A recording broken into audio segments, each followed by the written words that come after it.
Wala na sigurong masasaya pa sa araw na makita ang sarili na makabangon muli. Masilayan yung mga ngiti na dating nagkukunwari.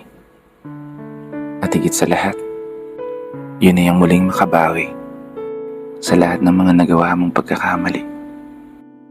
Mga pagkakamaling naghatid ng aral mula sa nakaraang hindi na maibabalik. Kasi alam mo, sabi nila, mas magaan kapag tanggap mo na. Mas madali kapag alam mo na. Mas masaya kapag handa ka na. Oo, handa ka na. Harapin at tanggapin lahat ng mga nakikita ng iyong mga mata. Maging matatag at maging matapang sa kabila ng nararamdaman mong kaba. Sa kabila ng hirap na pinaparanas sa iyo ng mundo.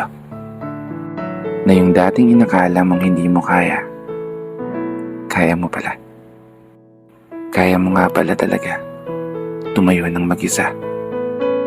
Humakbang at dahan-dahan umusad palayo. Habang pinupunasan ng mga luha na kusang natutuyo. Mga luha na nagturo sa iyo kung paano nga ba makipagbuno sa nararamdaman mong sakit, pagod, at lungkot na nagtatago sa puso, habang ang isip ay unti-unting natututo. Basta tandaan mo, talikuran ka man ng lahat, kailan may hindi tatalikod ang sarili mo sa'yo.